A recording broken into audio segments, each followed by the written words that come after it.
On a recent Thursday afternoon, 20 Iranians took a flight from their country's main international airport in the capital city of Tehran and flew to an undisclosed city. The journey was filled with a lot of danger, but each one of them was willing to take the risk for the chance to experience a life-transforming moment. For security reasons, we have concealed their identities. We have changed their names and their voices. One by one, 20 Iranians descended the steps of this indoor swimming pool. Men, women, young adults, teenagers, and a 7-year-old girl. In the water waiting to baptize them, fellow Iranians Amir and Sasan, who had escaped persecution in their homelands. Most of the people at this gathering are artists, musicians, some are TV producers. They are very educated people. They are specialists from different fields of Iranian society. 27-year-old aspiring actor Reza among those getting submerged. I was waiting for this day for a long time. My heart was beating so fast with excitement. Reza had a difficult childhood. His uncle raped him when he was 13. The traumatic experience sent him down a path of raping and abusing numerous girls. I was a bad person, a very bad person. I tried to change for a few days, 3, 4, 5 days, but after that I was worse than before. A friend gave him a Bible and told him about finding healing and forgiveness in Jesus Christ. I was expecting to be in hell as punishment for all the things I had done. Instead, God forgave me. I was expecting fire, but God gave me living water and a new life. Reza told CBN News that today was an important part of his healing journey. I felt the presence and unconditional love of Christ that I was always thirsty for.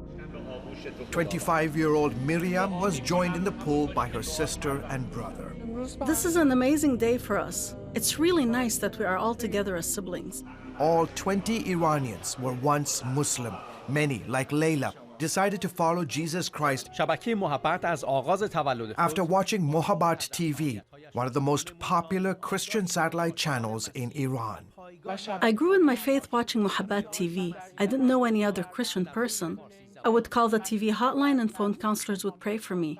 This is how I grew in my faith. Mike Ansari, an Iranian by birth, is director of operations at Mohabbat TV. 20 people who have joined us in their journey of faith from beginning, watching Mohabbat TV, and then growing and giving their heart to Christ, and then coming here and saying, I would like to be baptized. I would like to be sent out.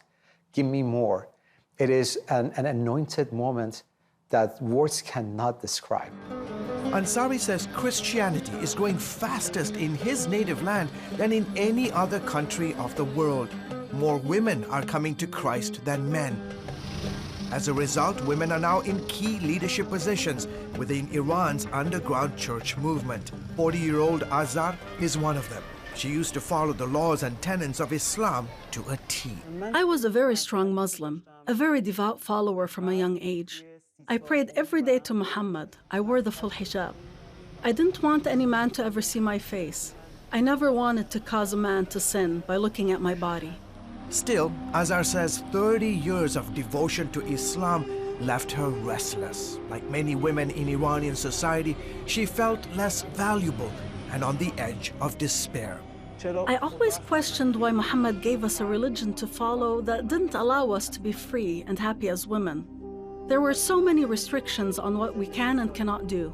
11 years ago, she watched a movie on the life of Christ, and she was changed. I realized that I was following a lie, that Islam was a lie. And at times, I felt those 30 years I spent being Muslim were wasted. But Jesus said he would restore those lost years.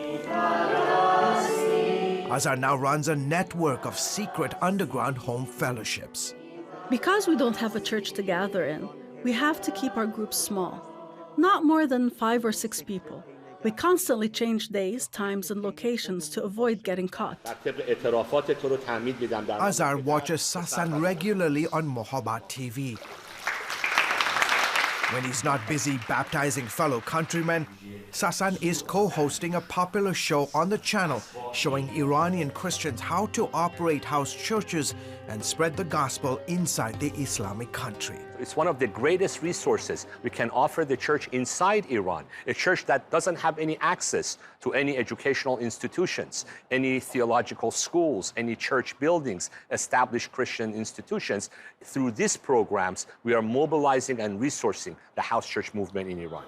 Mohabbat also has a virtual church platform, giving undercover Christians the opportunity to connect with others scattered around the country in a safe and secure environment. We're realizing that a lot of isolated believers in Iran, they do not have any chance to have fellowship with anybody else. So we're using the virtual church as a bridge. Shema is a Mohabbat TV phone counselor. She says many recent callers to the channel expressed anger with Iran's government leaders. People blame the regime for all their problems because they know the country's wealthy.